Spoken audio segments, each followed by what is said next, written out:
સ્વાગત છે ગુજરાતી કિચનમાં। આજે આપણે બનાવશું કોબી મરચાંનો સંભારો। તેલ આવી ગયું મિત્રો।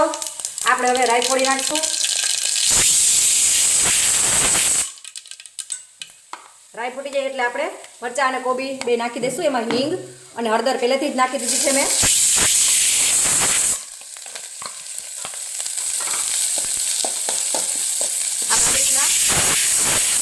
સરસ હલાવી લેશું।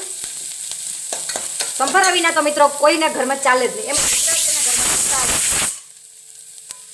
નિમક નાખી દઈશું સ્વાદ અનુસાર।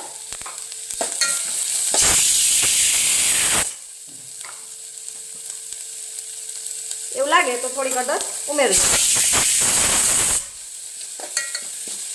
સંભારા વિના તો જમવાનું જ અધૂરું કહેવાય મિત્રો। જુઓ સરસ પાકી ગયો છે સંભારો।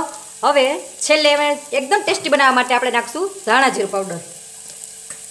ધાણા જીરું નાખીએ ને મિત્રો તો સંભારો એકદમ સરસ લાગે। ઘણા નહીં નાખતા હોય પણ એકવાર ટ્રાય જરૂર કરજો। સંભારામાં બહુ જ સરસ લાગે। ટેસ્ટનો 10 ગણો વધી જાય। જુઓ તો હવે આપણો સંભારો તૈયાર છે મિત્રો। અમારી ચેનલને લાઈક કરો, સબસ્ક્રાઈબ કરો અને ફોલો કરો।